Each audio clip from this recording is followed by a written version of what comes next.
And there I'm an idiot pointing out his ring finger saying pinky finger. And he's like, wait, this idiot's touching my ring finger and saying pinky. And he finally figured it out and helped me out. All the equations are going through his brain. Yeah, exactly. Oh my God, I've been saying the wrong thing my whole life. Yo, what's up? It's Chris Sims. It's Chris Sims Unbuttoned. Connor Rogers is here. Yup, I'm a master in screwing things up. I'm a master in the English language. Now Fernando Mendoza knows I'm an idiot when it comes to finger placement and all that. The pinky. As I'm touching it, and his eyes are like, what are you talking about there? But yeah, regardless, that's what I do sometimes. I butcher phrases. I did that. I was so mad at myself because I ruined a good moment. When I saw the Instagram video after the fact, I was like, oh, I can't believe you freaking messed that up. And as usual, we're live here on YouTube, and that means no F-bombs for me, so I have to say freaking. But yeah, that was like one of those that pissed me off. Sorry, London, when I went home. Yeah. You know what I liked about it? I've never seen him confused. I actually really liked it. Every time you see him, even pre-snap, he's like, perfect throw. Yeah. Like he was finally processing everything. Like it was like a coverage he had never seen before. Yes. He's like, oh God, what? Well, my goal going into the interview was to break the robot a little bit. Break the robot. Let me see if I can break through the robot here and get into some stuff. I didn't mean to do it that way. That was an unintentional way. With false information. Blonde from northern New Jersey who went to Texas. Bad combination, as we always talk about there. But yeah, nonetheless, he had fun. We had fun with him, and that's why I tried to get him, tell me the story when you got in trouble and all of that. But as far as what we talk about today, we kind of had a game plan of coming in, and we were going to do a little bit free agency stuff. Top of the class. And this episode, exactly. We got an episode coming out Thursday, everybody, but it won't be on live on YouTube, just so you know. But there was so much news that came about really in the last 24 to 36 hours. I felt like, you and I were in agreement that we kind of had to make a pivot, and we got enough here to talk about just news-wise in the NFL right now to make a podcast, and then we can devote all of tomorrow's podcast to total free agency. That's exactly right. The good thing is it crosses over a little bit. Like some of these reports are this good player can be traded, or this player might do this in free agency, and it might lead to this. So today we'll have the franchise tag stuff, the transition tag, of course, for Daniel Jones. We will get into all the reports and news that kind of cross over with the trade market, with free agency, the top of the class. But like you said, Chris, the Thursday show is going to be the mega, these are the free agents that can change your team. These are the free agents that nobody's talking about that could be bargain values. So we won't be live for that, but of course we'll read a lot of the chat today leading into that episode. Free agency is one of the, we know, newsier times. Right. There's a ton of rumors. We'll be live for it next week. It's one of those, again, where I tell people, I've even told a few people in the building today, because everybody thinks I have the inside info of what to, and I would go, no. Free agency is one of the more tightly guarded conversations in the NFL. I'm not a breaking news guy, and I'm not a guy that's going to leverage relationships just to go, give me an inkling on what you're thinking about free agency. It's competitive, as we know. And when you got your eye on somebody, you don't really want to let people know. So, I've had conversations with people around the NFL about players that are out there and what do you like about this guy and who do you like here and blah, blah, blah and all of that. But am I sitting there with some of the people I'm closer to going, hey, give me a feel for what you guys might do? No, I feel like that crosses the line. So if you're looking for me to give you the inside track on some stuff, I might have an inkling here and there with a few things. But in general, this is a time of the year too where I don't feel like anybody really knows what's going on. That's right. That's where I think you gotta emphasize that. There's coaches and GMs who I've texted throughout the last week at the combine last week, and they're trying to ask me, you got a feel for who might be after this guy? And I'm like, no, I don't. I don't have a feel, and I'm not one, again, that's going to ruin some of my relationships trying to dig up that information and give it away and then get caught. Never talk to them again. Exactly right. So that's what you got to balance that line a little bit when you're in our business. And to piggyback off that point, being an insider for free agency, pre-free agency, is a dangerous game. One of the first things I learned when I started talking to people that work in front offices or whatever was that things change. Propaganda's out there. Right. Yes. Lying. The fact that some guys would be like, we want this guy. We offered him the most money. We can't get him to come here. No. We were being played all along. We had no idea. And then sometimes it's the inverse of that, where it's like, we really like him. We can't meet his number. whoa, they called us and they're going to come here because they just want to be here. They want to be here.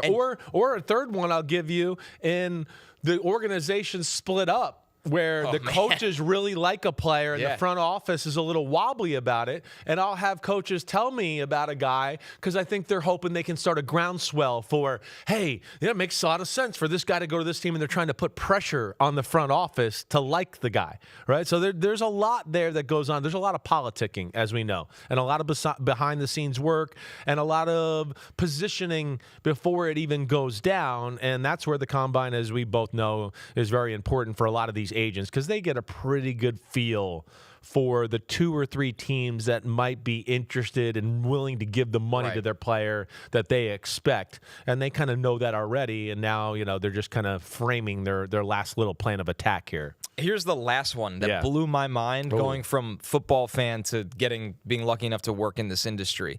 I had guys tell me pre-free agency, we're going to do everything to get this guy. Then during free agency, we got him. We met on the number. Yeah. 23rd or 24th hour, owner didn't greenlight it because of cash. Sure. Fans see, we have $70 million in cap space. We can get whoever we want. Coaches and GMs go in with the plan.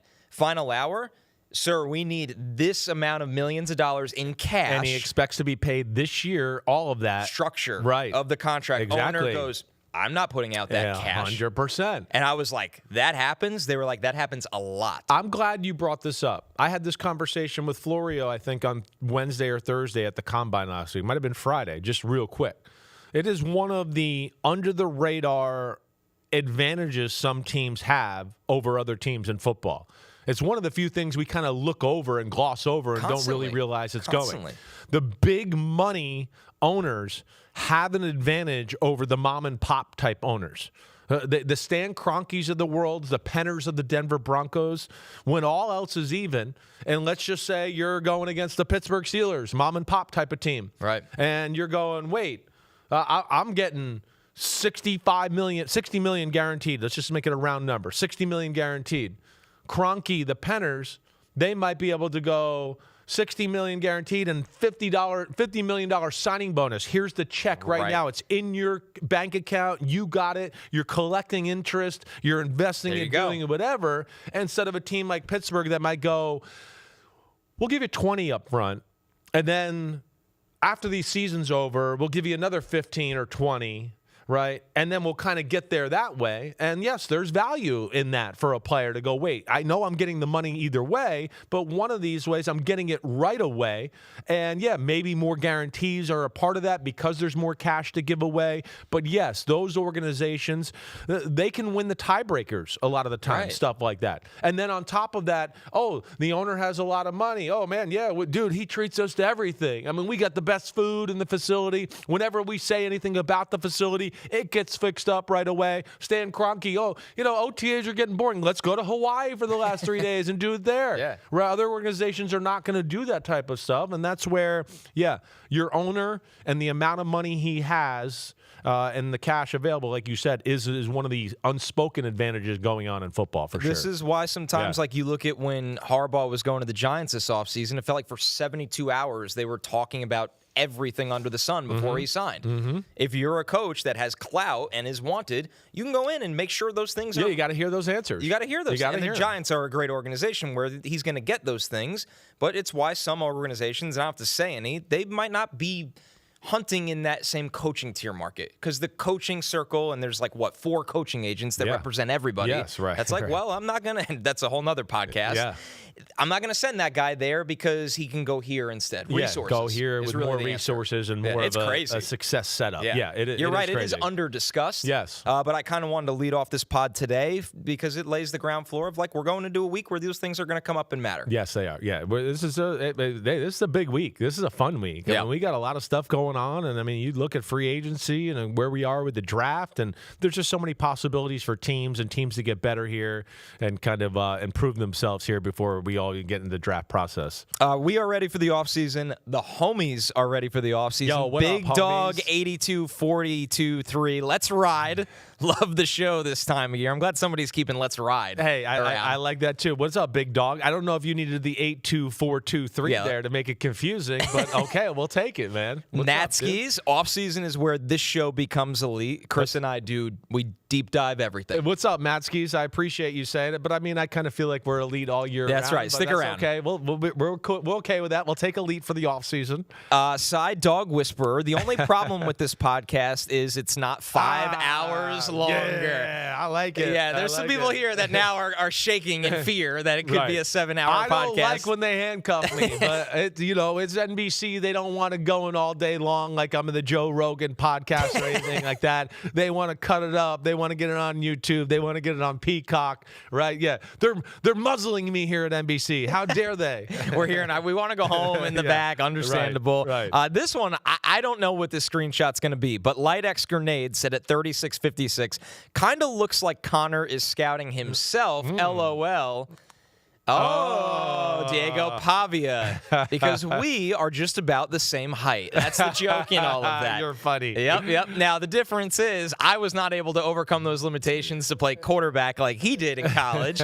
But shout out to Diego Pavia, who's trying to beat the odds. I see a little there. That was the right picture. From there, well too, done. it looks like he had the same hair well in done. that one there. Yep. But it's not as good as your other doppelgangers that we've talked about. There's a lot of them. I get Pelissero a lot. Well, yes. I saw Pelissero. Well, his hair's getting wild. Well, that's what I was just about to say. I'm so glad he's got me beat. I saw Pelissero on the street in Indianapolis, but then went, wait, is he like growing a mullet and cutting this? Like, is that Pelissero? I didn't get. I didn't walk right by him. He was across the street on the other side.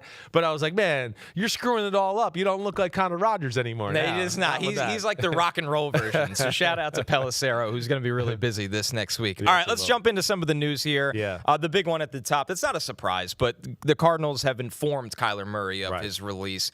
So Arizona is on the hook to pay him $36.7 million, which kind of leads to, and we've seen these situations before, Chris. Russell Wilson, different tier of his career, but guys that are owed a ton of money, most likely going to take that 1 year, very low-end kind of contract because somebody else is paying them. Sure. That, to me, Chris, would think the destination matters more than the team rolling out the big bucks. Yeah, I would agree. But, one, not shocked. I think anybody that's been paying attention to this whole situation, the reason he was benched and it was so awkward towards the end of last year was because they had made a business decision at that point right there. Hey, wait, let's not get him hurt and now have to, pay him more money and be stuck with the contract any longer than we got to be. They knew they were moving on. If you remember, it was a little clunky with Jonathan Gannon. Remember, they were going to play that Dallas Cowboys game and they were kind of like, yeah, we might play. We might have a package for him. We might do that. And then after the game, he was like, I don't want to answer questions about it. And then like 2 days later, he's like, Kyler Murray's done for the year. Do you remember how that was? Bizarre. We were talking about it. Yeah, it was obviously something going on there, and we've seen that. We saw this with Daniel Jones with the New York Giants. Right. We get to a point in the year where they go, wait, we no longer know he's the guy, but we don't want to play him and be stuck with an injury, casualty, and then have to pay him a whole lot more money next year while he's hurt and not even helping the football team. So, yeah, they've moved on. You got a new regime there as far as the coaches are concerned. Kyler Murray, in some ways, like I feel bad for him, in the fact that it didn't work out there. Some of that's him to blame. Some of that's, of course, the Arizona Cardinals to blame. I was going to ask, where do you think this went wrong? Because everybody's just I think it's swung too far the other way. Yes. Everybody just dunks on Kyler. Yeah, I'm not ready to give up on Kyler. They act like he's barely an NFL player anymore. Right. And I get it. Like all of the rumors about him being a different personality than a typical quarterback. Yes. He has not been great. He's been hurt. No one's not That's right. But I just think we skipped like 5 steps from like all of those things to who cares about Kyler. Yes. Murray. Well, he still has some elite ability. I think that's what you're talking about. Exactly. That's why he was there. So I'm not ready to just go, oh, it's over. I've seen enough. It's not going to work. Yeah, there's things he can improve. No question. There's things that a team could have done to help him out a little bit in Arizona too. First off, the start of the end was the video game contract clause. Right. To your number 1 pick in the draft, your franchise guy, you embarrassed him. That felt like the start of the end right there. Yeah. Now, does he have some things about his game that he needs to get better at? You know that. Yes, he does. He's got to be better in the pocket. He's got to be a little bit better at anticipating things at times. Yeah, there's times down the middle of the field he doesn't see things. Or there's times where he doesn't hang in the pocket to go, ooh, wait, it's about to come open, but because you're fast and you're smaller and you're trying to protect your body, you move on, or you don't wait, or you panic and get out of the pocket and scramble or do whatever else, where I'd go, no, if that was, Josh Allen or Drake May, who's bigger in the pocket, they would just sit there and just go, wait, he's about to come open. Yep, I'm gonna take a hit, but I'm gonna throw this, and it's gonna be a 20-yard in cut and a completion and a first down. Those are things he could get better at. Yeah, we know that. Then I think off of that too, we know that he can improve some of the stuff off the field. Being a leader. I said this to Florio this morning. I heard from too many people that have played with them, coached them, whatever. They like Kyler Murray, but does he go in there, make sure he bonds with every guy on the football team, takes control of the football team, and does all that stuff? No, he's not. He's been his whole life been able to just show up and go, I'm here. I don't need to lead or whatever. In baseball, two sports. football, exactly. That's as wild. And go, we're going to win because I'm here. Yeah. I don't need to give you a speech. I don't need to lead by example. I'm going to go out there today, and you're going to see me hit a home run and throw somebody out at third base, or I'm going to scramble around, and we might be down, and I'll bring us back, and we'll win. He's been able to do that his whole life for the most part. But as we know, just like Caleb Williams had to be rewired in Chicago, the NFL's different. You're not going to get away with just, I can show up and make it happen. Yeah. So, one, he's got the skills. Two, obviously needed, and there was a need there, even though the Bidwells were wrong to put that in the contract, it still doesn't change the fact that it was the obvious thing that they felt was a concern, and not just from the ownership, but the whole organization knew about it. So, yeah, those are things he could get better at. Maybe just investing himself all in on football, being a little bit better of a teammate, camaraderie with guys, all of that. Those are things that I think are legitimate things you could say that are negative about Kyler Murray. A little bit on the field like we talked about, and then some of the off-the-field stuff too. But you can correct some of that stuff. Sure. You can correct all of it, really, in certain situations. Not everybody's Peyton Manning, where they can just, they're born leader. Hey, come in here, check this, Apple, check 58, Lexus, and has that ability. Right. Hey, let's have a beer tonight. Let's hang out. What are you doing tomorrow? Right. Let's be back in here. Not everybody's that way. Handshake with the kicker. Exactly. That's what I always think. Exactly. Yeah, it's not everybody. Tom Brady didn't even have that naturally. Right. Tom Brady had to have some crap happen to him in Michigan. And then he got to a coach that it was like had the hot poker on his ass. It was like, you got to do more. You got to be more vocal. You need to be an extension of the coaching staff. I need you to yell at the linemen sometimes. It can't always be us. And they brought it out of him. I don't think he's had anybody to steer him in that direction, right? And then he was with a guy in Cliff Kingsbury early in his career who I think the world of Cliff Kingsbury now. All right. But I was critical of him in those years in Arizona. Right. One, he's friends with Kyler Murray. He's friends with him. For a long time. Recruited him. Right. Texas A&M, Basically, Oklahoma, blah, blah, blah. Yeah. Exactly. So he's known about him forever. Being friends sometimes isn't the best thing for football players, because then that coach treats you like a friend too much instead of pushing you all the time. I want you to be better, needling you, doing those type of things. And then we talked about at that time, and I know you heard me say that, Cliff Kingsbury, when he was with Arizona, had not evolved to what he is as a play caller now. We got to about week 8 or 9. Remember, they were famous for these good starts every year, and then they would peter off. And I would come on the podcast or the show with Florio and go, it's week 8, it's week 9.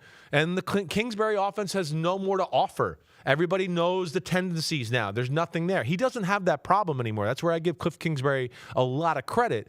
But then he did. So that was not necessarily a Kyler Murray fault. He still can run and is one of the fastest guys on the field at the quarterback position. He has a really good arm, but you got to have a system to where, you'd like to be able to run the ball, and you got to be able to protect him like any small quarterback. Right. One of the main things for Sean Payton with Drew Brees and the New Orleans Saints all those years was offensive linemen. They always had big, huge guards, Jari Evans, all these guys where you're like, nobody can penetrate. So Brees feels comfortable. Right, they dumped resources into it. Exactly. Over and over again. They never got that to that point in Arizona. And I think you would second me into go, there was no year that I looked at the Arizona offense and go, oh, it should be special with all this talent they got around it. Right. There was never that. And so there were some things working against him. He worked against himself a little bit, but he is going to have some options here, and his options he's got to be picky about. I think that's the big thing here. Well, speaking of those, how about this from Twilem 1284? Vikes Super Bowl bound if they get Kyler. Well, I like that combination. That would be one of the places. And you know my thought here a little bit with this, and I think you would second me on this too, and that don't just go somewhere to become the starter. Don't just go anywhere and become the starter. Like Miami right now needs a starter. And that would be perfect. They're paying Tua $55 million no matter what, and Kyler could come in for $1 million, and you can go, oh my gosh, we hit gold. But for Kyler, I go, do you sure you want to do that? I know you'll be the starter. Day one, you're going to be the guy. But are they good enough? Are you going to look like crap? Because like we always talk about, when you're around shit starts to get on you, and you start to smell like shit. And all of a sudden, you're stinky, right? And you got to be careful about that. And that's where you got to be choosy in this one. You wanted, to me, more pick the situation for if I get in there, I'm going to be supported and be able to have success, rather than I'm getting in there and I'm going to make it happen. Right. Yeah, it's all about the big picture. Important. Exactly. I'm totally with you. So that'll be interesting to watch, because there's a lot of conflicting things about J.J. McCarthy's future. Well, exactly right. They need somebody like this. Right. To me, to compete. Hot poker again. Whew, I better be on my P's and Q's today. Kyler Murray's here. Right. And he's going to make a few plays of practice today that if I'm not on my game, I'm going to look silly, right? That's why teams don't want that good backup sometimes, because of stuff like that. Right. But this is a situation where you do want it. And then you go, wait, Minnesota's, first off, good football team, ready to win. If they didn't have the quarterback stumbling in that situation last year, what would they have been? Right. Easily. They're 9-8 last year. I mean, it's 9-8, and people are like, it wasn't a good year for the Vikings. It's like, well, I know, but damn, it wasn't that bad.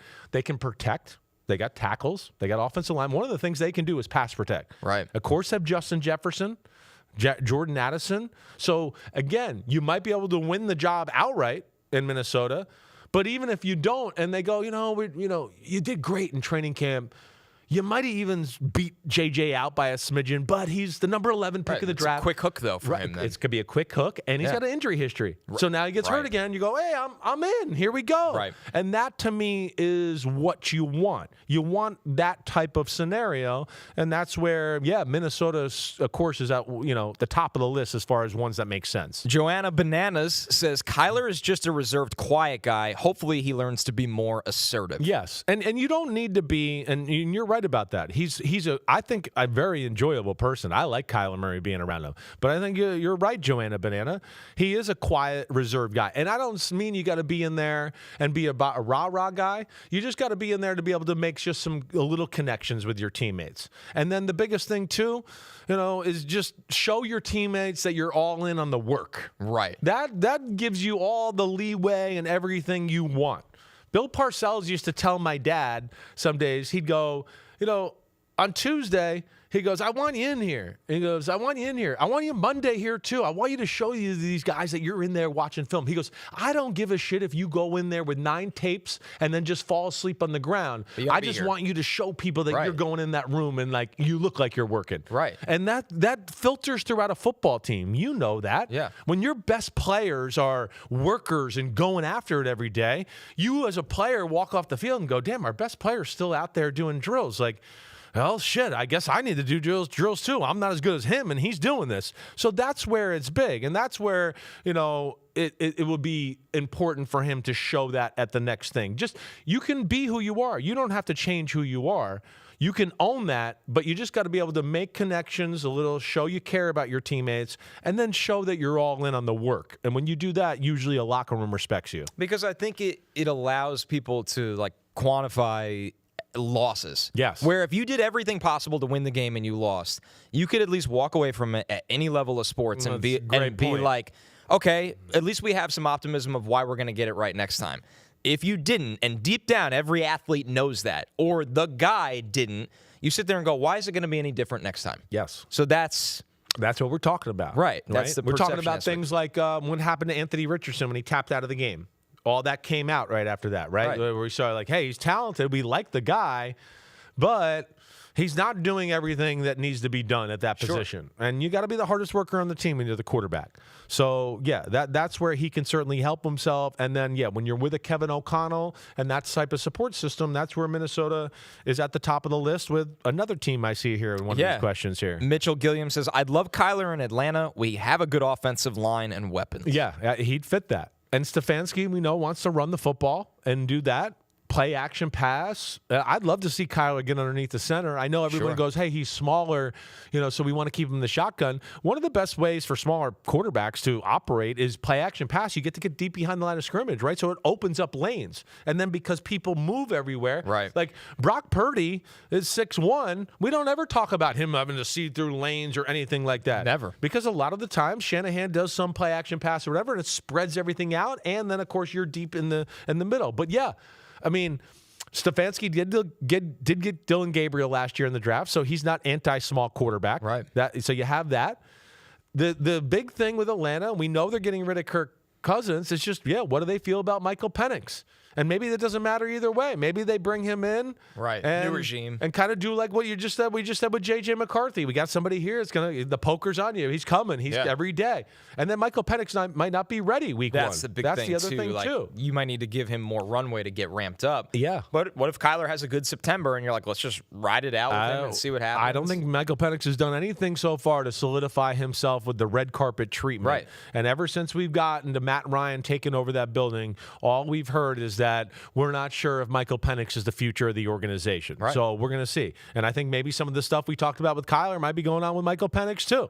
And the old regime kind of, kind of handing him the keys without maybe him making him earn it and do that. So he's got to grow up as well. But Atlanta certainly fits that mold.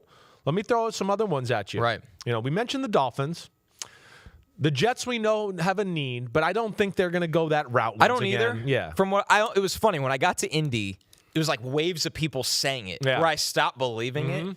Where I'm like, this is so much that doesn't feel real. Then by the time I left Indy, you're just like, Frank Reich, exactly. where the Jets are. Exactly. Does it even make sense for Kyler? Right. I didn't see this one happening. I don't see it either. I don't think it makes sense for Kyler, first off. No. And then you're right. Frank Reich usually likes bigger type quarterbacks. The only time I've seen him take a smaller one was with Bryce Young, and I feel like he was probably pressured into that by his organization. Never again after that. Yeah. So there's that. And then you look at the Jets and Aaron Glenn and go, wait, you kind of took a shot last year on the athletic backyard type of quarterback, and it totally didn't work. If it didn't work with Kyler Murray again, you might look really stupid. People are like, what do you expect? Right? So there's that angle. So I don't think the Jets. We talked Dolphins. I said that. Indianapolis Colts. This is the perfect transition.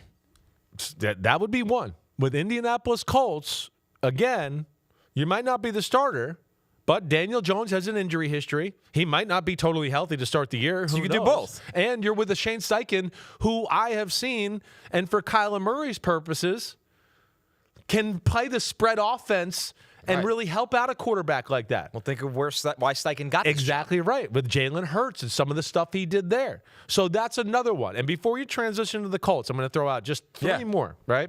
Just because of situation, and I'm not going to dive deep into it because we're going to talk about it a little bit, but the Rams are one. Go to the Rams. Be the backup.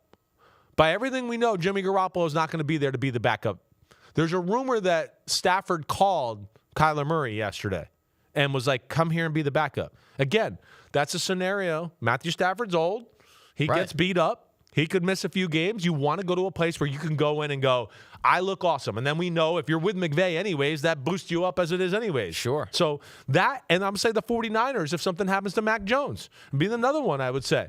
If they got an offer for Mac Jones and moved him and Kyler was still available, I'd go, Kyler, that's another great spot for you to go. It's the no-brainer. It's a no-brainer. It's the same thing as McVay. Exactly. Yes. McVay and Shanahan, the rehabilitators.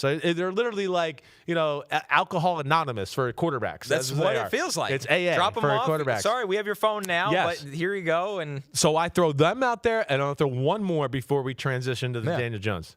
The Philadelphia Eagles. Oh, man. This is the spicy one. Well, I just feel like, one, Jalen Hurts.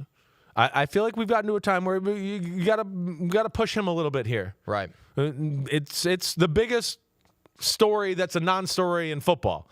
Is that the guy that's the quarterback of the team that won 2 Super Bowls last year. Nobody wants to coach him. All the things I've told you have been verified by everybody. I told Florio today, the number one thing I was told at the Combine by anybody in the media the whole week. The whole week. Every time I stepped off the stage. Man, you were right about Jalen Hurts. Man, you were right about Jalen Hurts. Hey, I talked to this guy in Philly. He said Sims knows everything about Jalen Hurts. That's all I heard. So that's a big thing. And how, you get a Kyler Murray in there who's got a little talent too. And then maybe is open to like, hey, we can shift in formation. I'm okay with that. that might pressure Jalen Hurts to go, okay, all right, I got to do that. So I'm saying that for the good of the Eagles and the good of Jalen Hurts, but that's one that I would just throw out there again. If they didn't have Tanner McKee, right, there's been some rumors out there that, cold feet, maybe he could be on the move somewhere else, whatever else. Kyler Murray could be that guy. And, of course, a great insurance policy if something did happen to Jalen Hurts and he went down. To your point, the Kyler destination could be one where the opening doesn't exist now. Exactly. But maybe in a week it does. A team trades a third for Mac Jones. A team trades a pick for Tanner McKee. Exactly right. And then it's like, now we'll get a backup for $1.3 million who has as much talent as he's a number one overall He could still pick. be a starter. Right. My only counter to the Eagles situation. Yeah, cool. Yeah. Is that a dicey situation to put a young Sean Mannion in? Yeah, that could be it. Now Jalen Hurts doesn't trust me. Yeah. Now I have this situation. And I'm not saying that's right or wrong. No, but I'm just saying where they're like, we'd love to do this, but we have a guy that's been legitimately an assistant coach in the NFL for 1 year. Yeah, no. Before quarterbacks you're coach, right. he was it could open some can of worms. Where it's like, he's like looking around like, I don't know how to control this. Definitely. I've only been a coach 1 year. Definitely. And for a team in the locker room especially that I think is a little wary about Jalen Hurts, where it can be dicey is again, back to our talented backup quarterback thing, to then where it's like, wait, did you see Kyler Murray today? Did you see Kyler Murray today? And then it starts to cause more division in your team. So that's where it can be scary. It definitely can get the Philadelphia fan base and talk radio all going and all things can go in, and that not necessarily always a good thing. So the Colts, they transition tag Daniel Jones. Yeah. The difference here is the franchise tag would have been just a hair under $44 million. Of course, with the franchise tag, if a team swoops in, they owe you 2 first-rounders if obviously if they even get a deal done. Yeah. With the transition tag, the value is down to $37.833 million. So you save about $6 million. Yes. The risk of that is a team can negotiate with him, can find a deal, and if you do not match that deal, you lose him for nothing. That's crazy. We're going to get to Breece Hall and explain why the Jets, who were thinking about the transition tag, went to the franchise tag. Yeah. The Colts did the opposite. They don't tag Alec Pierce because they felt the priority was Daniel Jones to make sure they have him. Now, of course, the risk with this is, Chris, a team can work with Daniel Jones on a deal, and the Colts might not love that deal and have a difficult decision to make. So you'd hope they did their homework and think that's not going to happen. I think they did. I think the reason they gave the transition tag is they're basically calling the bluff of the NFL. Right, that no one's going to try. That they're right. Like, think about if you're another team. Yeah, let's pay Daniel Jones $37 million. He's not going to be healthy. He's rehabbing an Achilles. We know some fan bases are like, what? Daniel Jones? Not everybody's bought into that all the way. And we're going to bring him in to be the starter, but we hope he's healthy week 1. We'll do that. People have put him with the Minnesota Vikings a lot. Right. And again, Daniel Jones, almost the opposite of Jalen Hurts, where I go, the disconnect between the public and what the league thinks is totally the opposite. And with Daniel Jones, it's the opposite the other way, right? The public thinks Daniel Jones is not that good and horrible and a bust. And the league is like, Daniel Jones is really freaking good. Kevin O'Connell got to be with him for a month, and he was like, I don't think I want him to be my starter. Right. In fact, if we win the wild card game and Sam Darnold doesn't play good, I might play him the next week in the divisional game. Like, it was to that point. They wanted to keep him. Here's Shane Steichen, who is another guy I'd put in the quarterback offensive genius category. And here he is like, I want Daniel Jones. I got to have him. I got to have him. He's big. He's smart. He's a machine throwing the football. He's way more athletic than people realize. You know that because you watch. But, again, I always go back to, like, I haven't seen too many quarterbacks run for 80 yards in the recent history, and he's one of them. I mean, his GPS he tripped numbers at the 5, are wild. Yeah. Like, exactly. he builds up speed as well as just about any quarterback. He's an Adonis that way. Yeah. But, yeah, I think they looked at it and went, do we really think anybody is going to offer him this kind of money? And we really think, like the Vikings, who are rumored to be out there, they're going to bring in Daniel Jones with J.J. McCarthy and not be totally sure about the health and deal with that? And can he actually practice all training camp to push J.J. McCarthy the way we want and win the job? And I think they looked at it and went, I think that's far-fetched. Let's save the $6 million. That could be another good player, maybe 2 players on our football team that help round out our roster. And I think ultimately that's what they decided on. And I think that they'll be perfectly fine. I'd be shocked if somebody made that offer to Daniel Jones. Jones. Yeah, and the Vikings of it all, they don't, on paper right now, have the cap space to make that level of an offer. That's right. That's right. I'm glad you brought that up because, and that's something we'll talk about when we get into the free agency podcast tomorrow and even with some of this stuff here. But, yeah, Minnesota, as we sit here right now, is $44 million over the cap. Right, roughly. We're going to talk about the Greenard Dallas of it Cowboys, all today. 58 above the cap. I mean, there's some teams there, the Browns, the Saints, who weren't even good football teams. When you go, how the hell could you be in this much cap, purgatory? With borderline hell. Hell, right? And that just speaks to the bad team building and the bad contracts that have been given for years and years there. And then you go, well, that's why they're the Saints and the Browns right now. So the Cowboys of it all, too, when you look at a team like that, you have to remember, and of course there's all these restructures that happen to open up space. Yeah. But when you tag someone, there's no manipulating that number. No. The number is what it is. It's on your cap. You can't throw on 5 void years or restructure. Like, that's why teams sometimes, and we're going to have the larger franchise tag conversation soon, are like, I don't know if we want to do that right now. The big trickle effect of this is Alec Pierce is scheduled to become a free agent. We know how badly the Colts want him back. Here's a little hint, though. The rest of the NFL wants Alec Pierce, too. Yeah. I think his market, now that he gets to test it, you and I have been hovering like, will he get to 30? Will he, won't he? It felt like 28, 29. You never know with the open market. This is risky. You don't know with the open market. It's rare that this kind of big playability guy comes available in the NFL. This is 2 years in a row that White Lightning has led the NFL in yards per catch. It's crazy. Right. I mean, what do you have, 49 catches last year for over 1,000 yards? Am I right? I'm right around there. And think of how much of that was with a quarterback that really couldn't throw the ball more than 15 yards down the field. Well, exactly. Nothing against Philip Rivers. There's that. And then the years before that with not good quarterback play either. Right. I mean, that's where I always stuck up for Shane Steichen. I was going, wait, they were competitive and almost went to the playoffs with a quarterback that threw for less than 50%. And yet was still capable of making big plays and doing that. So, yeah, I mean, they're playing with fire right now with Alec Pierce because I wouldn't be shocked if a few teams got involved and it starts to drive up the price and then you don't know where it goes from there. But Alec Pierce, I think, is going to be, and he had 47 receptions, not 49, 47 for 21.3 yards per catch and 6 touchdowns. But I know we kind of hit on this the other day. Explosive playmakers, I think, are becoming more, and this is why the running back, I think, is a little bit more back in vogue. The NFL is looking at it going, wait, the thing in the NFL right now is play defenses and make teams drive, right? That's what it is. More plays. Make more plays. If we feel like if they run 12 plays, they'll mess up on one and we'll have a chance to get the ball back. And then we're not going to let them score a touchdown. We're just going to hold them to a field goal. That's kind of the way. And because of that, I think that's because that's where the big play guy has come more in vogue. To where when we need somebody that can catch a slant over the middle, break a tackle, and split the safeties and run for a 60-yard gain, right, and then maybe a touchdown. And that's where the value of that is. Jesse Minter, and I think I said this to you the other day about Jesse Minter. Did I say this to you? I don't think so. Well, I talked to him last week. And you were on the pod with me at that point. No, we switched mic in. I jumped off. Right. Yeah. So I literally, we got into it and, we talked about turnovers. Turnovers are a big part in deciding who wins the game. But I made a comment where I was like, turnovers are great, but I mean, explosive plays seem to be dictating more of who wins the games now than ever before. And he goes, the numbers would bear that out. I think we're at a place now where the most explosive plays, that's the team that wins the game. And I kind of went, I said, think about all the games we had last year where we came in here and we're like, this team turned the ball over 4 times. This team turned the ball over 1 time. But the team that turned it over 4 times won the game because they made big plays too. I feel like the Bills are like that. The Bills are like that. Yeah. We've seen that for sure. So, yes, within all that, that's the beauty of Alec Pierce. And he's a guy that's got size.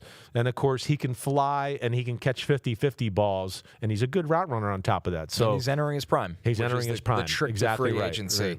Right. How about this one from Joey Davis? He said, Chris and Connor, please talk about Drew Dalman retiring. Yeah. I'm devastated as a Bears fan. And if you missed the news, the Bears center, Drew Dalman, who they just signed to a contract last year, will retire at age 27 years old. Crushing for them. He's one of the best centers in football. Fits what they do. Exactly. Yeah. They're an offense that puts a lot on the center. Right. They do a lot at the line of scrimmage.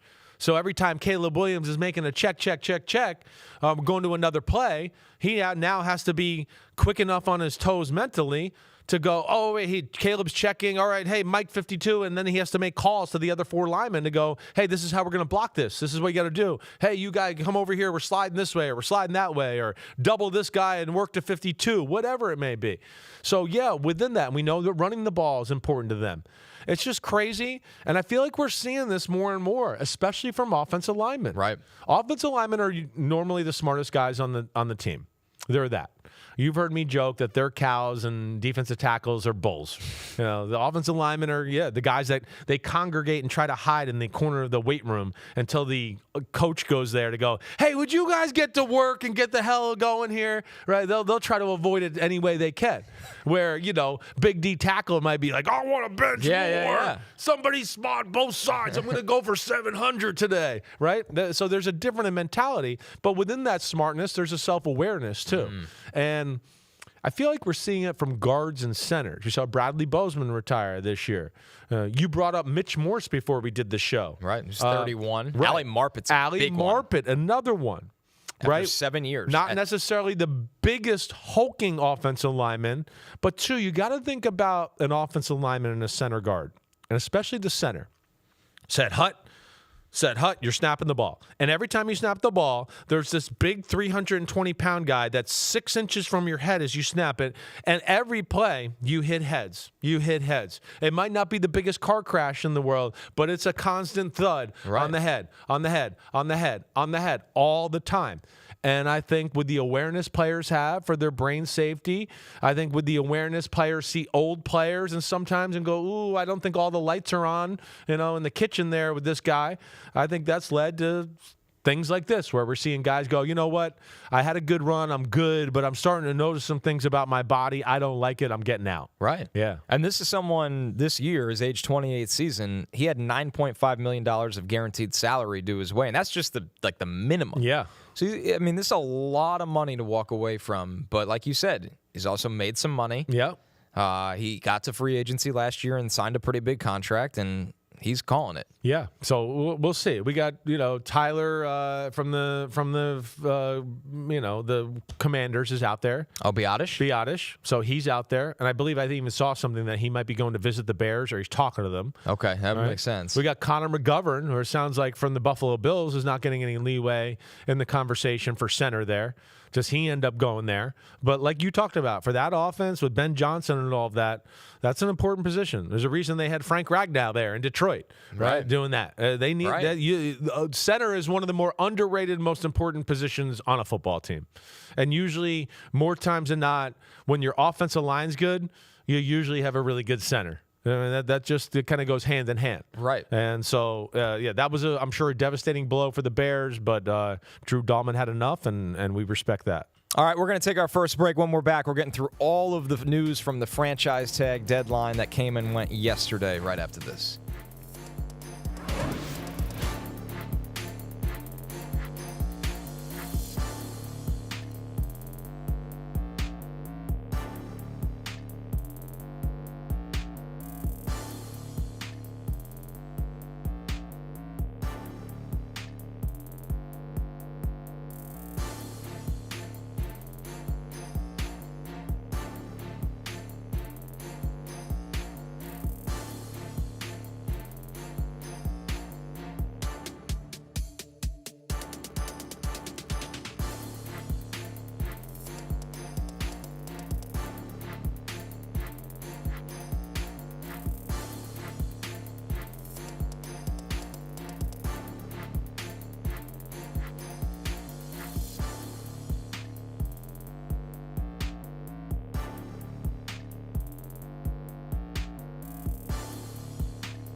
On DraftKings Sportsbook, new customers can bet $5 and get $200 in bonus bets if your bet wins. Download the app and use promo code CORNERBACK when you sign up. Let's take a look at the number 2 overall pick odds from DraftKings. Not a shock. Arvell Reese is the favorite at -145. David Bailey right behind him at +160. And then the board kind of opens up with Sonny Styles at 10-1.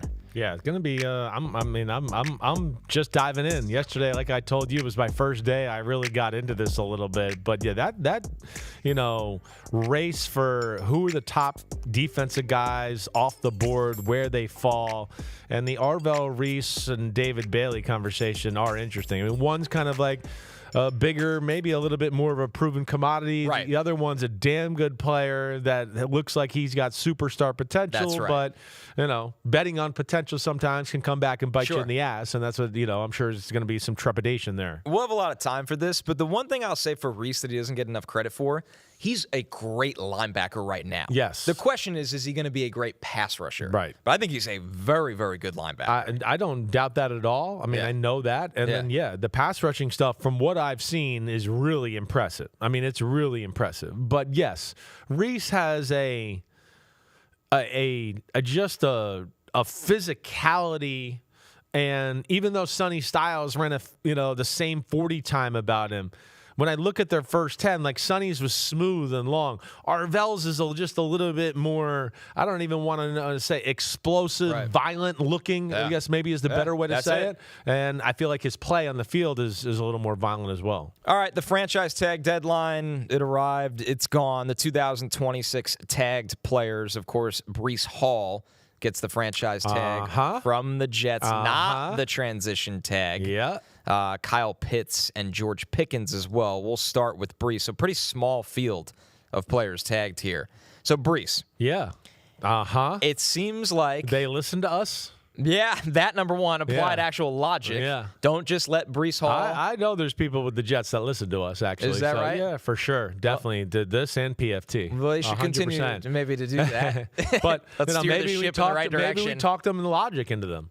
Because the feel was in Indy is that, the NFL likes Breece Hall a lot more than we might have realized. That if we transition him, he will get an offer sheet that we don't know if we'll love. Exactly right. I think that's what it is. Why risk losing your best offensive player for $3 million? Right, I exactly think that's what you said. what This gap is too small to not do the safe thing. Just do the safe thing. For a team that has a ton of cap space. A ton of cap space, a ton of questions. We don't know who the quarterback is going to be. If you want to usher that quarterback, whether it's a rookie or a bridge quarterback, into the new era and get it going, why would you want to give away the guy that you can give the ball to off the edge and he can run 70 yards touchdown, or drop back and look deep and then throw the ball 3 yards behind the line of scrimmage and he runs for a 70-yard touchdown? I think they came to their logic there and went, wait, this is crazy. We got some players on the team. I get this, but this is the one guy, again, that we were just talking about in segment 1, explosive plays, and we joked on Monday. It felt like anytime the Jets were competitive, it was because it was either a punt return or a kick return, and Breece Hall breaking a big play. Right. That's check down to Breece Hall. There was nothing else. There was nothing else about the team. That's right. So glad they stuck with that. I think that was the right move there. I think both sides are, surprisingly, because I didn't know if Breece would be interested in this, sounds like they're really actually trying to hammer out a contract. Good. Like a real contract. Good. So I think this was a placeholder. You could make the argument the only other guy they would even consider tagging is Elijah Vera Tucker, and they weren't going to go to that number. Yes, especially with his injury this history. Seems like a potential placeholder for a real contract. The other two guys, it'll be interesting if that's the same. Kyle Pitts gets the franchise tag. George Pickens, not a surprise at all. You almost had to do this if you were Dallas. He gets the franchise tag. So only 2 players received the franchise tag last year, T. Higgins and Trey Smith. 5+ players received it every offseason from 2015 to 2024. So is this just like coincidence, Chris, that back-to-back years it's not really used in the way it's typically been used? What do you think some of the science is behind this? I think teams don't want to use it because, like you said to start the show, it's just that one big lump number. It's a that fat there's no number hiding you're stuck it. with. There's no ways to finagle it with how you structure the contract. So there's that. And then some of them don't match up to what the value of the position is. So I think that's where Tyler Linderbaum with the Baltimore Ravens. It's just offensive line. It's an offensive line. Not the center tag. But it's a lot of the tackle money as part of that. That's what it is. And it's like, wait, we don't want to pay the center what we pay franchise left tackles, so we're not going to do that. Now, it's the opposite with the receiver position. Wait, we can get maybe one of the 3 or 4 best receivers in the sport for $10, $13 million less than what he's going to ask for on an annual average basis? Yeah, sign me up for that. And then every now and then you have an extenuating circumstance. Trey Smith last year, okay, yeah, the offensive line tag, that was big for a guard, but I think the Kansas City Chiefs don't, wait, he's damn good. We believe in him. And we kind of think the guard market's going this way anyway, so we're okay with it. Right. And they're proven correct. Kyle Pitts goes back to the wide receiver thing again. A little bit like, what? For yearly average, we'd probably have to pay him $20 million if he's on the free agent market. We can franchise him for $15. Right. No brainer. So that's where that goes. And that's where, I mean, the franchise tag is the worst tool for any working person in the world. It's so messed up, and it's the number one thing I think that the NFLPA has to get out of the whole thing when in the next NFLPA. I mean, it's the only profession in the world like, you're awesome, you're the best of your do, you're awesome, you're the best of your do. We believe in capitalism, but not for you. You got to sit back and prove it one more year. And the most dangerous thing on planet Earth, playing football with a bunch of big freaking dudes that could fall on your leg and ruin your life at any point. Like, can you imagine that? Hey, you're one of the best surgeons ever. But we got to see it one more year. And man, if you mess up one thing on surgery, it's done. You're never again. Yeah. And while we're doing that, we're going to have knives right next to you, and if one of them falls, you might be hurt, and it just doesn't work, right? Like, it's crazy when you say it out loud. This would be good television. Yeah, it's crazy. Yeah. It's absolutely franchise crazy. tag heart surgery. And then what they did was even worse, is they finagled the formula for that it used to be with the old franchise tag. Right. It used to be the average of the top 5 players at the position. Right. Now I can't even get into it. They found some way to make the number lower and more advantageous to the owners. That's what they did. I mean, that's basically what it is. So, I think right now most teams are operating under the assumption of we're not letting our good players out of the building, and we're going to sign them before it even gets to that point. And I think that's also another reason you see the less franchise tag players. You would think, if I was running the NFLPA, the next time the NFL comes to me for another game, this would be one of the first things I say is done. I mean, you want franchise you want another game? And the no more fifth-year franchise option is hilarious. Right. You screwed up on that thing you had a whole year to figure out. But now you're going to screw the play over to hold them one more year or whatever. It's bullcrap. It's bullcrap. And again, for the country that claims capitalism for everything all the time, it's just funny how quickly they don't like that when the athlete wants it. So I think the more interesting than the guys that got tagged, and Daniel Jones was transitioned, Breece Hall, Kyle Pitts, George Pickens, franchise tag. Yeah. Is the guys that didn't. Yeah. We talked about Alec Pierce. Mm-hmm. Trey Hendrickson finally going to make it a free agency at age 31.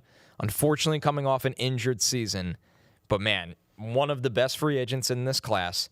And somebody that I think, Chris, I'd be curious your thoughts on this. I actually think he'll age fine. 31-year-old pass rusher Trey Hendrickson actually doesn't worry me. Like we typically talk about 31-year-old free agents, if he's healthy. I hear you. Well, he's a worker. His game was not necessarily predicated on just pure physical explosion. Usage. Yeah. It's craftsmanship. Yes, there it is. Yep. You're right. It's look at your vocab. I guess, yeah. Sometimes I fall into this stuff. Sometimes the shamrock's up my ass for the day. But yeah, it's that. He knows how to play. He knows all the hand fighting, all the moves, the maneuvers. He knows that. So yeah, within all that, and because he's such a technician, you're probably a little less worried about that. And again, here's one where Trey Hendrickson, I think somebody's going to sign him. They're going to look to have him for like 2 years. 2 years. And the thing he's got working for him, and I'm not surprised. I mean, this was over last year. It's where I'm a little surprised people are like, I can't believe the Bengals didn't franchise. I'm like, guys, this ended last year. They barely could even look at each other in the face to start the football season. It was ugly. It was over. Yeah. It's over. They made a determination last year it was over. So that was gone. And then the Bengals, who were sitting there with a good pick, first off, drafted Shamar Stewart in the first round, which hasn't worked for Jack Diddley squat. And I was a big fan of his. Well, late to camp. But yeah, shocking. Late to camp. Then doesn't have Trey Hendrickson there to help him and usher him into the new era and helped out that way. But yeah, the Bengals messed up that situation on top of the Trey Hendrickson situation.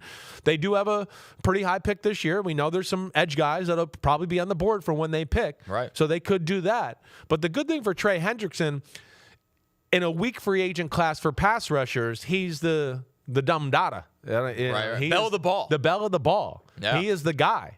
And that, I think, will lend itself to, teams that look like, man, we need a pass rusher. but we're later in the first round, and some of the good ones that we really like might not be on the board. Let's just address this right now and take the pressure off. We need a pass rusher and do that, and then that's where Trey Hendrickson, I think, is going to have some suitors here. Coach Cam in the comments said, Sims is the only guy that can pull craftsmanship, and the next sentence say manure on television when trying to say maneuver. That's amazing. Exactly. Yeah. So, I didn't know if you were going for minutia or maneuver. Yeah. Manure. Yeah. Yeah. Screw it. Yeah. That was great. Yeah, so it came out of my mouth in a manure type of way there. Yeah, for sure. We got plenty of more roster talk coming up. Right after this, we're going to get through potential trade candidates, buzz, rumors right after this last break.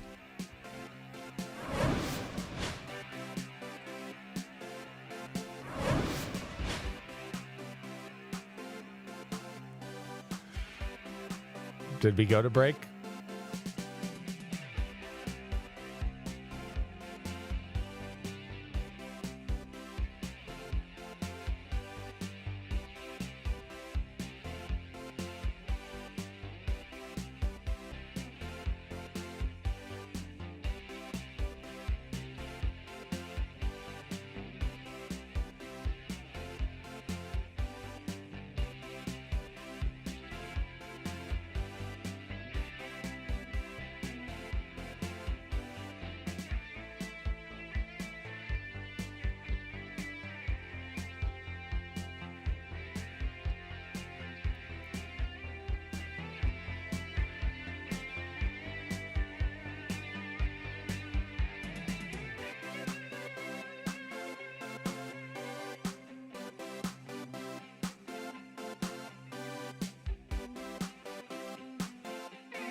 All right, we're back.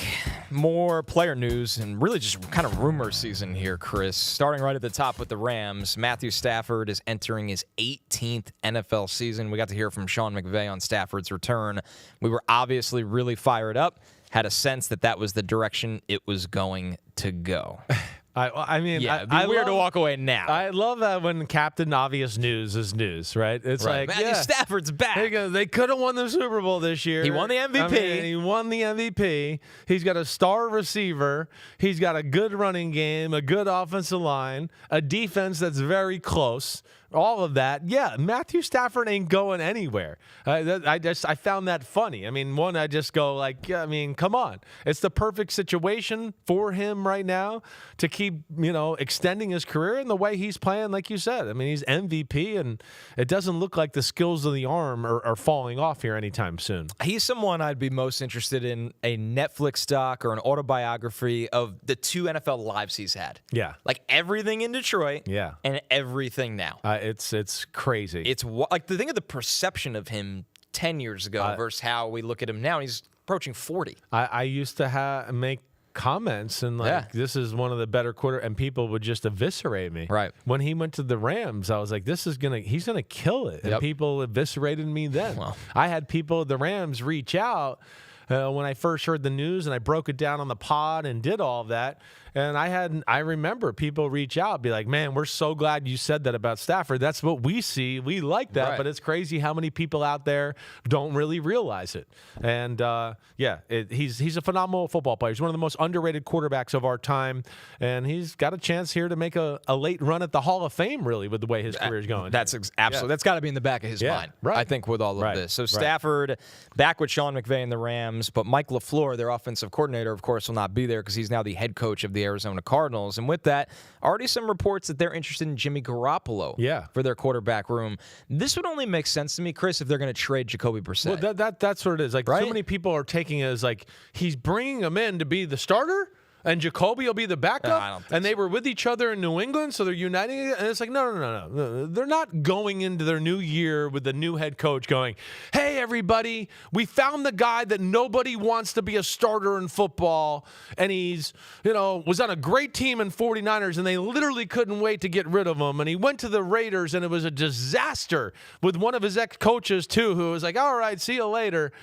and we're going to bring him to be the starter. I mean, if you want to start scrutinizing or start the scrutiny on your organization and yourself, that's the type of move you make. No, he's the perfect backup for a guy like Michael LaFleur, where he can usher in the new era and be helpful to Michael LaFleur.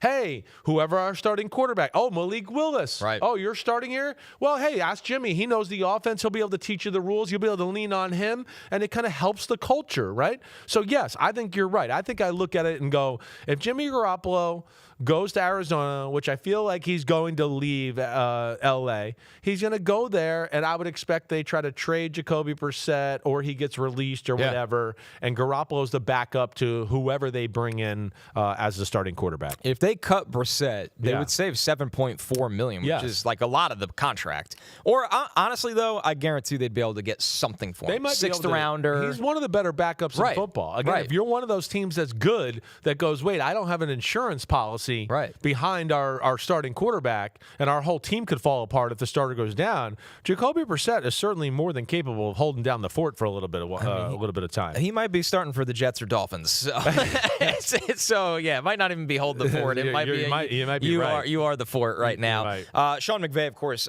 said absolutely wants Garoppolo back. Like you said, Chris, though, this might be a situation where he has a better opportunity somewhere else. Yeah. Kay Gemma weighing in said Stafford should convince Kyler to go there and learn under him and become the heir apparent, not just McVay. Stafford and his unique Detroit experience can help Kyler, too. Agreed. That's what you said during the Kyler segment. Yeah. That's like the sleeper cell spot for Kyler. To me, it's you improve your reputation. You get schooled up on, whoa, this is an offensive genius. Has Cliff Kingsbury is on the staff there. Oh, that's right. So he's going to have somebody there vouching for him behind the scenes. And that's when I heard Stafford, and I don't even know if it's true, but Stafford called Kyler Murray, I wanted to be like, that's McVay and Kingsbury told him to call him. Right. And that to me is what it looks like. And you take a shot on that guy. You're going to be able to get him for $1 million because he's getting paid $36 million by the Cardinals no matter what. He's going to cost nothing. Maybe he can be the future. Even if not, he's a great insurance policy for a team that's in the Super Bowl window. You get to play Arizona twice a year. Yeah, that's right. And then the smallest smidgen of reasoning, but it's still another little bit on the menu there. Yes. It's time for the universal moments of change. Another report rolls in that the Giants will release their starting linebacker, Bobby Okereke. This one, Kereke's a solid starter. I agreed.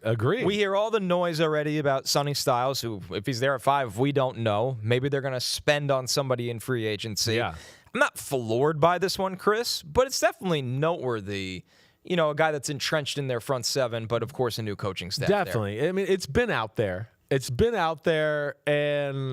But I was one where I was like, I got to see it to believe it. I'm not sure. We know Micah McFadden's a free agent. And he got hurt last year, right? So there's nothing there at middle linebacker right now, and that's kind of where I was like, are they really going to do it? But, this is the type of move that, hey, Denard Wilson, coaching the defense, I believes in probably bigger thumper type of linebackers. That's kind of the defenses he learned under. And when he was coming up the coaching ranks, so I could see that making sense. But, this makes me more not only the Sonny Styles conversation, but no doubt I think we get into they're going to go after somebody in free agency like here. A Leo Chanel. Yeah, is it a thumper? Leo Chanel? Yeah. Is it somebody like There's that? There's a lot of linebackers in free agency. Or do they go with Devin Lloyd and go big time? That's big. Do they go with Quay Walker and go big time? Right. And we're going to have more of a conversation on these type of things on the podcast tomorrow.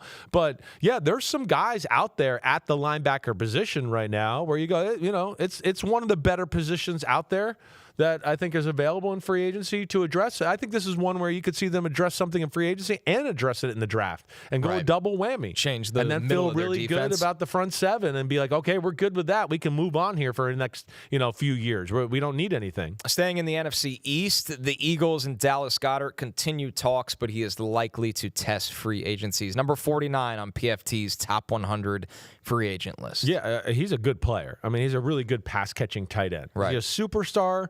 No. It's got to be about money here and what we're talking about. I'm sure he probably values himself a little higher than what the Philadelphia Eagles do. The Eagles know they're going to have some contracts coming down the pipe here soon. And just like we talk about linebacker, I think tight end's another sneaky. It's a pretty good position in free agency. Isaiah Likely. David Njoku. I like Charlie Kohler. I was just about to say. We're going to have more talks on him during our Charlie full preview. Kohler. Cade Otton's a good all-around tight end. Yeah. If you want to take a shot for the guy that could be maybe at Chiga Kwanko down in, right? And we know he's got some physical athlete, right? Where you go, wait, if I teach him a few things, maybe he can be really something. So there's guys out there for that. And I think that's probably what they're looking at to go, wait, we like some guys on free agency. We're not sure how much we want to pay you and all that. But I believe, he and then Calcaterra, their other backup tight end, he's a free agent too. So I'll be interested to see what they do. But I kind of get the sense that the Dallas Goedert thing's coming to an end there in Philadelphia. I'm fascinated to see how the Eagles value someone like Kenyon Sadiq. That's going to be like a big draft talking point. Like, where is the Kenyon Sadiq spot?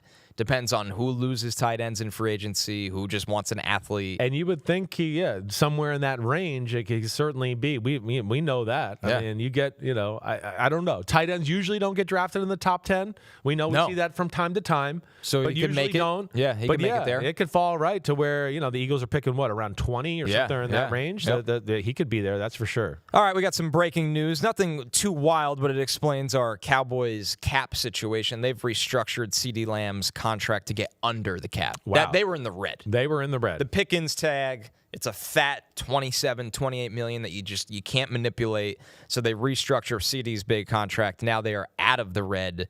And we'll see what else they do, because I think Dallas, they got to go out and get a linebacker in free agency. A linebacker? We certainly could talk about pass rusher, too. That's another team. Yeah. Okereke just went through hip surgery, so what's he going to be at the start of the year? You worry about that. They got They'd two be one of those first-rounders. teams. They got 2 first-rounders. They'd be one of the teams that I would say has the assets to acquire a Max Crosby, but do they have the money to take on his contract? Right. They take on his contract. It's like, damn, you got 2 high-paid receivers, the highest-paid quarterback, and Quinnen Williams making a big chunk of change on the defense. Offensive line spreading pretty well invested into. They paid Bland. Yeah. So they have a little bit of imbalance of their roster and their money there. So this bit of news, the next one this is a pretty big one. Jonathan Greenard, Vikings. Yeah. They're open to trading him. Obviously, this is more, I would think, financially influenced. I think it's totally that. I don't think it's anything more than that. Right. And if they do trade him, they're not going to get anything substantial for it. The trade is really about just getting the money off the books. Which is tough for a guy that he goes into camp just turning 29, and he's still playing good football, Chris. He is. He got hurt last year. Yeah. The year before that, it was like, damn, was he as good as Danielle Hunter, who they traded or didn't sign and let him go to the Houston Texans? But this adds to that pass rushing market. And I think, looking at it and just, going off of what we said, first off, Minnesota has got big issues in the salary cap. They're way over. So they got to do some stuff here.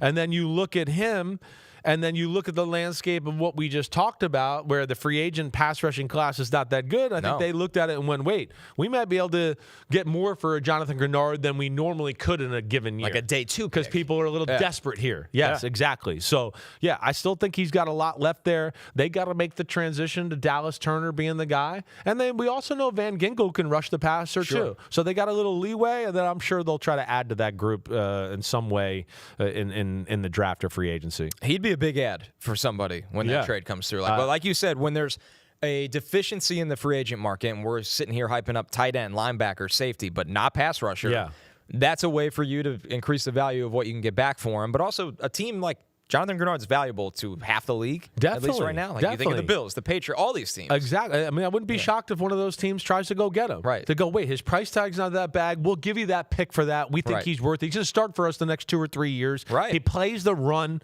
That's why he was up there. That's key. It's not Brian Flores. That's why he was there.